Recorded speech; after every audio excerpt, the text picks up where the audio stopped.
কাট কাট কাট মা কাট কাট কাট কাট কাট পুরো ঘুরে কাট নিচে দেখেন পুরো ঘুরে কাট কাট কাট কাট কাট কাট মা কাটান যদি হয়ে থাকে যদি ওর ভালো হয়ে থাকে উল্টো কাটো মা উল্টো কাট কাট ঘোর মা স্পিডে ঘোর মা ঘোর স্পিডে ঘোর ঘুরে কাট পুরো কাট কাট কাট কাট কাট কাট কাট কাট কাট কাট কাট কাট কাট কাট জয় মা জয় মা জয় মা জয় মা জয় মা জয় মা মা একটু ডান দিকে ঘুরে দেখাও যদি কেটে গেছে ডান দিকে ঘুরে দেখাও যদি কাটান হয়ে থাকে ডান দিকে ঘুরে দেখাও মা ঘোর মা ঘোর ঘোর জয় মা ঠিক আছে মা থাম থাম। নমস্কার বন্ধুরা, আবারও একবার স্বাগত জানাই আমার সকল দর্শক বন্ধুকে। আজ আপনাদের নিয়ে যাব বাঁকুড়া জেলার বেলিয়াতোড় থানার অন্তর্গত ধবনী গ্রামে। আর এই ধবনী গ্রামেই রয়েছেন এক তান্ত্রিক সাধক। বহুদিন ধরে তিনি তন্ত্র সাধনা করে আসছেন। উনি নানা ধরনের সমস্যার সমাধান করেন, যেমন বশীকরণ, বাস্তুদোষ, গুরুচণ্ডালী দোষ, কালসর্প দোষ, মাঙ্গলিক দোষ। এছাড়াও বান কাটান করেন, এছাড়াও ভূতপ্রেত ছাড়ানো, হাওয়া বাতাস পাওয়া, এই সমস্ত কাজ উনি করে থাকেন। তো এই তন্ত্র সাধকের উপর একটি প্রতিবেদন আজ আপনাদের সামনে তুলে ধরতে চলেছি। প্রতিবেদনটি শেষ পর্যন্ত দেখবেন, আমার মনে হয় ভালো লাগবে। আর যদি ভালো লাগে তাহলে লাইক, শেয়ার, কমেন্ট এবং মুখার্জি ব্লগ চ্যানেলটি সাবস্ক্রাইব করতে ভুলবেন না কিন্তু।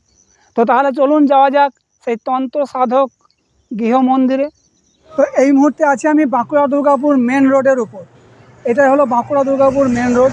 এই দিকটা সোজা চলে যাচ্ছে বাঁকুড়া, আর এই রাস্তাটা সোজা যাচ্ছে দুর্গাপুর। তো আমি দাঁড়িয়ে আছি বাঁকুড়া দুর্গাপুর মেন রোডের উপর, আর ঠিক ওই ফুটেই রয়েছে তন্ত্র সাধকের গৃহ মন্দির, ওই যে দেখা যাচ্ছে। আর এই জায়গাটাই হলো ধবনী গ্রাম। তো চলুন তন্ত্র সাধকের গৃহ মন্দিরে। তো বাঁকুড়া দুর্গাপুর মেন রোডের ঠিক পাশেই রয়েছে গুরুজির গৃহ মন্দির। যদিও আর 5টা মন্দিরের মতো অত জৌলুস নেই, অত চাকচিক্য নেই, কিন্তু এখানে বহু দূর দূরান্ত থেকে ভক্তরা আসে তাদের সমস্যার সমাধান করার জন্য। আর এখানে এসে গুরুজি তাদের যথাসাধ্য চেষ্টা করেন তাদের সমস্যার সমাধান করার জন্য।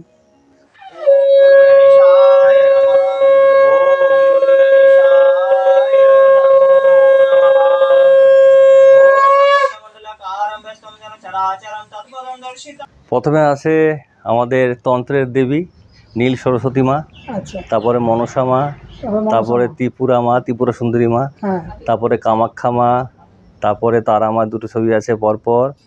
তার সামনে আছে, এদিকে সামনে দেখুন বগলা মা আছে, আর ওইদিকে আছে হনুমানজি, পঞ্চমুখী হনুমানজি, বটুক বাবা, তারপর নৃসিংহদেব, গণেশ বাবা, সব আছে। সবাইকে নিয়ে দেবদেবী নিয়ে চলতে হয়। ঘট আছে, তারা মায়ের ঘট আছে, তারা মায়ের ঘট। আর ঠিক তার পাশে মা লক্ষ্মীর ঘট আছে। আর ওইদিকে গাছের নিচে, হ্যাঁ, ওইখানে আমার তারাপীঠের মা এখানে এসছে। তারাপীঠের মাকে নিয়ে এসছি। আর এটা হলো যজ্ঞকুণ্ড। হ্যাঁ, যজ্ঞকুণ্ড। প্রত্যেক অমাবস্যাতে যজ্ঞ হয়। অমাবস্যা, পূর্ণিমা, শনিবার, মঙ্গলবার ঠিক নেই, হ্যাঁ যজ্ঞ হয়। তা এই যে নড়ার উপরে উঠিয়ে আমাদের যে কাটান ক্রিয়া, এই ক্রিয়াটা কথা বলেছিলাম যে এটা পৃথিবীর যে কোনো প্রান্তে, হ্যাঁ যেখানে আমাদের এই ভূমণ্ডলে মাটি আছে সেখানে বসেই করা যায়। তো তার কাছে এই নড়াটা থাকতে হবে, শিল নড়া, নড়া, আর থাকতে হবে তুলসী পাতা আর গঙ্গা জল। এই 3টে জিনিস থাকলেই হবে। তার নড়ার উপরে বসিয়ে তার শরীরে যে কোনো এনার্জি থাক, তার উপরে যে কোনো চালান ক্রিয়া করা থাক, আমরা সেটা এই নড়ায় ঘুরিয়ে আমরা কেটে দিতে পারি। নড়ায় ঘোরাবো, একদম পুরো ফ্রি হয়ে যাবে। 5 মিনিট পরে সে বলবে কেমন লাগছে, না আমার পুরো শরীরটা এখন সুস্থ লাগছে, শরীরটা ভালো লাগছে। আমি ওনার নাম বলছি মনে মনে। ওনার দোষ দোষী লাগানি ঝাপানি চালান বিদ্যা কুফরি কালাম উল্টা কালাম গহ দোষ বাস্তুদোষ কর্মদোষ যা আছে মা পুরো ঘুরে কাটাও। নাও চাপো ভালো করে, মাঝখানে নড়ায় মাঝখানে ভালো করে পা দিয়ে চাপো, আর সাইডে ভালো করে 2 পা মাঝে ঢোকাও, হ্যাঁ যেন দেখা যায় নড়াটা। জয় মা, পা যেন নিচে না থাকে। জয় মা, জয় মা, পুরো ঘোরো, ঘুরে কাটো মা, ঘোরো ঘোরো ঘোরো ঘোরো পুরো ঘোরো ঘোরো ঘোরো ঘোরো ঘোরো ঘোর মা, ঘোর ঘোর ঘোর ঘোর ঘোর ঘোর কাট কাট কাট কাট কাট কাট কাট কাট কাট কাট মা কাট কাট কাট কাট কাট পুরো ঘুরে কাট নিচে দেখেন, পুরো ঘুরে কাট কাট কাট কাট কাট কাট মা কাটান যদি হয়ে থাকে, যদি ওর ভালো হয়ে থাকে উল্টো কাটো মা উল্টো কাট কাট, ঘোর মা, স্পিডে ঘোর মা, ঘোর, স্পিডে ঘোর, ঘুরে কাট, পুরো কাট, কাট কাট কাট কাট কাট কাট কাট কাট কাট কাট কাট কাট কাট। জয় মা, জয় মা, জয় মা, জয় মা, জয় মা, জয় মা। মা একটু ডান দিকে ঘুরে দেখাও, যদি কেটে গেছে ডান দিকে ঘুরে দেখাও, যদি কাটান হয়ে থাকে ডান দিকে ঘুরে দেখাও মা। ঘোর মা, ঘোর, ঘোর। জয় মা, জয় মা। ঠিক আছে মা, থাম মা, থাম, থাম, নাও, নাও, নোয়ারে 3 বার প্রণাম করে নাও। জয় মা, জয় মা শশাঙ্কালী, জয় মা তারা, জয় মা, জয় মা, জয় মা, জয় মা, জয় মা। একজন এরকম স্কুল শিক্ষক এসেছিলেন, তিনি অবাক হয়ে গেছিলেন, বলছে কি করে ঘুরে, নড়াটা ভালো করে চেক করছে মেশিন লাগানো আছে কিনা। আচ্ছা, সে বলছে এটা সম্ভব নয়। আমি বলছি ভালো করে নড়াটা দেখুন, সে বলছে মেশিন লাগানো আছে। তারপরে বলছে পরে ক্ষমা চেয়ে গেছে, বলছে গুরুজি আমার অন্যায় হয়ে গেছে, ভুল হয়ে গেছে। যখন নড়ায় চেপে সে বুঝতে পেরেছে, পরে তার শরীর থরথর করে কাঁপছে, পুরো শরীরে ঘাম দিয়ে দিয়েছে, তার মানে কি তার শরীরে নেগেটিভ এনার্জিটা চলে গেছে, তখন সে কিন্তু ক্ষমা চেয়ে গেছে। তো আমি বলছি না যে আপনাদের ক্ষমা চাইতে হবে, হ্যাঁ আমাদের এটা পজিটিভ একটা জায়গা, আমরা দেবদেবতা নিয়ে সাধন করে চলি, আপনারা আসুন, সেটা সঠিকভাবে চলুন, সঠিকভাবে দেখুন, বুঝুন, আপনাদের ভালো হোক, আমি এটা চাই। আচ্ছা, কেমন আছেন বলুন? নমস্কার, ভালো আছি, মায়ের কৃপায় ভালোই আছেন? একদম একদম।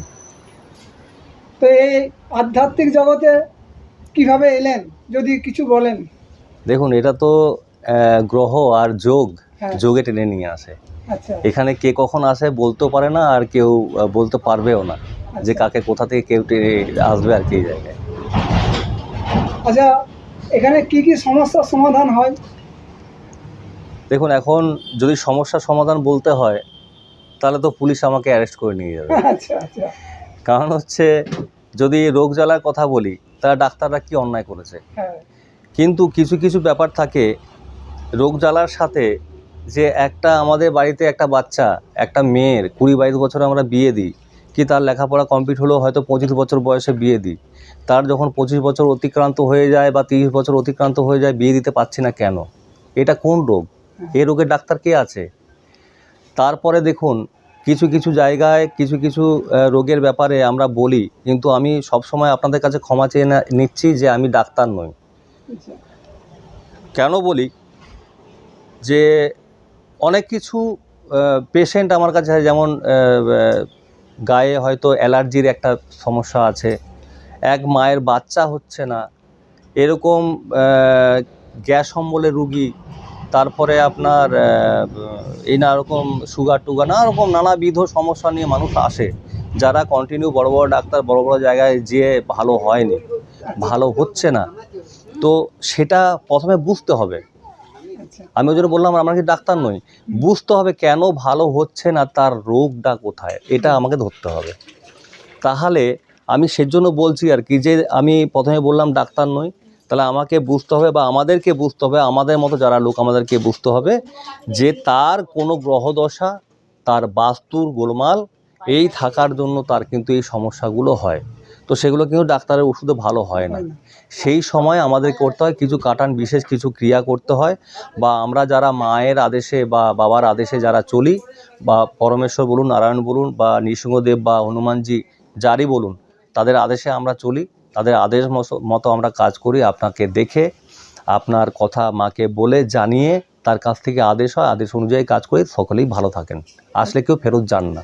আচ্ছা, আচ্ছা, আচ্ছা, তন্ত্র মতে বাস্তুদোষের কাজ করেন তো?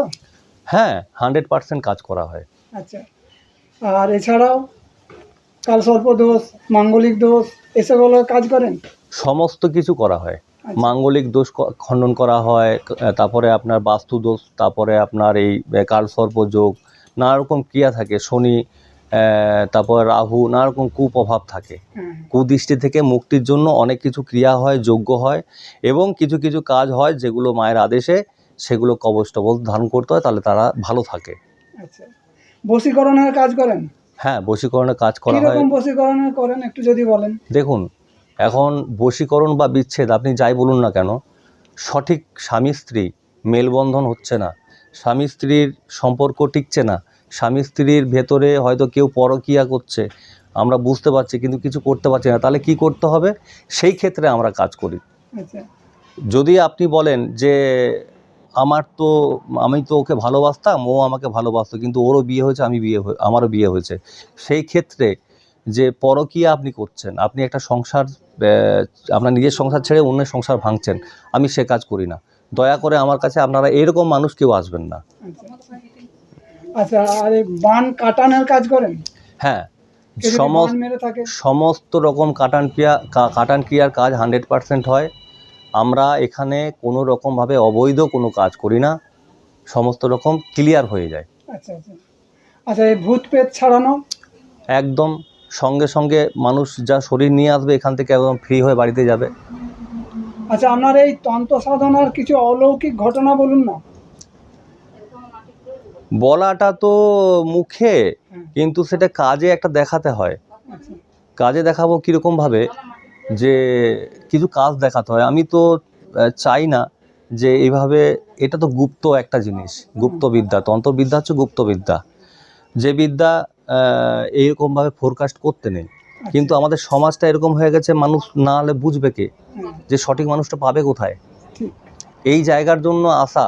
এবং আপনাদের মানে সব সময় একটা থাকে যে গুরুজি আমি একটা তো এই চ্যানেল করি বা এটা করি, আসি, কিন্তু আমি আজও পর্যন্ত ব্রডকাস্টে আসিনি, এই প্রথম আসলাম। তো সেরকম প্রচুর কাজ আছে। একটা মানুষ বাংলা, বিহার, উড়িষ্যা, ঝাড়খণ্ড, ইউপি, এমপি চারিদিক থেকে ঘুরে এসে আমার কাছে ভালো হয়েছে। এরকম প্রচুর আছে, অহরহ আছে, হাজার হাজার আছে, একটা দুটো নেই। আচ্ছা আচ্ছা, আমরা বাইরে যেও কাজ করেন তো? সব জায়গায় যাই। আচ্ছা, এইসব দোষ কাটাতে টাকা পয়সা কেমন খরচা হয়? দেখুন, আমার কাছে আসলে আপনি মায়ের কাছে যেটা দেবেন সেটা আলাদা, কিন্তু এক্সট্রা কিছু যেমন যজ্ঞ করতে হয়। এখন তো দেখুন, আর যজ্ঞ করলে তো আর কম খরচা নয়, প্রচুর খরচ, জিনিসপত্র প্রচুর দাম। ঘিয়ের দাম হচ্ছে 1000 টাকা কিলো। ভালো যদি আমরা দেশি ঘি নিই 1000 টাকা কিলো, কিন্তু অন্য অন্য ঘি আছে 600-700 টাকা আছে। কিন্তু আমি ভালো ঘি দিয়ে সবসময় ক্রিয়াটা করে থাকি। এবং তার সাথে যে জিনিসপত্র আছে প্রচুর মূল্য। আর কিছু কিছু জিনিস আছে সেটা বাজারেও পাওয়া যায় না, সেটা আমাদেরকে আগরতলা থেকে আনতে হয়, ত্রিপুরা থেকে আনতে হয়। আমাদের এখানে সেগুলো কিনতে গেলে সেগুলো কি হবে, আমরা অ্যারেস্ট হয়ে যাব, বা সেই দোকানদার সেই জিনিসও দেবে না। এই জিনিসটা জন্য আমাদের কিছু খরচা হয়। আর কিছু মায়ের আদেশ থাকে, কবচ টবচ যদি নিতে হয় তখন কিছু পয়সা লাগে। তাছাড়া যদি ন্যাচারাল কিছু হয়, আমি কিছু চাই না। আপনারা আসুন, এখানে এসে কাটান করে যান, আপনারা ভালো থাকুন। আচ্ছা, ফোনের মাধ্যমে কাজ হয়? ফোনের মাধ্যমে কাজ হয়, পৃথিবীর যে কোনো প্রান্তে আপনার কাটান ক্রিয়া এখান থেকে করা যায়। আচ্ছা, ধরুন সে আসতে পারছে না, আসতে পারছে না, দূরে যদি থাকে তার কাছে গঙ্গা জল এবং একটা ওই যে আমরা শিল নোড়া বলি, একটা নোড়া রাখতে হবে। আচ্ছা, সেই কাজটাও আপনাদেরকে দেখাবো আমি এখন। আচ্ছা আচ্ছা, নোড়ার মাধ্যমে কাটান। আচ্ছা আচ্ছা, এখানে মাদুলি, তাবিজ, কবজ এসবগুলো দেওয়া হয়? কবচ দেওয়া হয়, সেটা মায়ের আদেশে দেওয়া হয়, ন্যাচারালভাবে কিছু দিই না আমি। আচ্ছা, আর কেউ যদি নিয়ে আসে কবজ সাথে করে, তাহলে তা হবে না? না, সেটা হবে না, এখান থেকে নিতে হবে। এখান থেকে নিতে হবে মানে কি, সেটা মায়ের আদেশেই নিতে হবে। হ্যাঁ, সেই জন্য খরচা কেমন পড়বে? খরচা দেখুন, সেই খরচাটাও আছে, কম বেশি আছে, সবাই তো সমান না। এখন যার উপর দাম, তাহলে একটা কবচ যদি বানাই, দেখুন আমার গলায় একটা কবচ আছে দেখাচ্ছি, এরকম কবচ বানাতে গেলে, অষ্টধাতু এরকম কবচ বানাতে গেলে এখন এটা খরচা হয়ে যায় 2500-3000 হাজার টাকা। তাহলে আপনি বলুন, একটা কবচ আমি বানিয়ে দিতে আমার 20-25 রকমের গাছের শেকড় লাগে। হ্যাঁ, তার সাথে আনুষঙ্গিক জিনিসপত্র দিতে হয়, যেটা বললাম, এই ব্রহ্মজাল, মায়াজাল, ছায়াজাল, কায়াজাল, নানা রকম জাল আছে, ইন্দ্রজাল, এইসব জাল এখন পাওয়া যায় না। তাহলে এই সব জিনিস তো বহু মূল্য হয়ে গেছে এখন, তাহলে এই সব জিনিস দিয়ে আমরা কবচ বানিয়ে দিই, এর খরচা হবে। হ্যাঁ, আর কিছু কিছু মানুষের উপকার করতে হয়, তাদের জন্য তামার মাদুলি আছে বা লোহার মাদুলি আছে, সেগুলো দিতে হয়, সেগুলো দিলে তারা ভালো থাকে। দিদি ভাইয়ের বাড়ি কোথায়? আমার বাড়ি এইখানে পাশেই, এই বাবাদের বাড়ির পাশেই আমাদের বাড়ি। আচ্ছা, এই মন্দিরে প্রায় আসা হয়? প্রায় আসা হয়, আমি 2 মাস ধরে এখানে আসছি। আচ্ছা, এখানে এলে মনস্কামনা পূরণ হয়? অবশ্যই, আমি অনেক ফল পেয়েছি এখানে আসার পর। বাড়িতে ঝগড়া ঝামেলা এগুলোর থেকে সমস্ত রকমের সমস্যা এখানে এলে সমস্ত কিছু দূর হয়ে যায়, সমাধান হয়। হ্যাঁ। তো আজকে কি পুজো দিতে এসেছেন? হ্যাঁ, আজকে পুজো, আমি প্রায় আসি পুজো দিতে, মাকে ফুল দিতে প্রায় আসি। প্রায় আসেন? আচ্ছা, আর বহু দূর দূরান্ত থেকে ভক্তরা হ্যাঁ আসে? হ্যাঁ, বহু দূর দূরান্ত ভক্তরা আসে। পূর্ণিমা অমাবস্যাতে যজ্ঞ হয় তখন আসে, রাতের বেলা আমরা অংশগ্রহণ করি যজ্ঞর সময়। আচ্ছা আচ্ছা, আজকের এই প্রতিবেদন কেমন লাগলো অবশ্যই কমেন্ট করে জানাবেন। যদি ভালো লাগে তাহলে একটা লাইক করে সাথে থাকবেন এবং একটা সাবস্ক্রাইব করে পাশে থাকবেন। তো আবার দেখা হবে পরবর্তী অন্য কোথাও, অন্য কোনো দিন, অন্য কোনো নতুন মন্দিরে। ভালো থাকবেন, সুস্থ থাকবেন। তাহলে আজ এই পর্যন্তই, টাটা।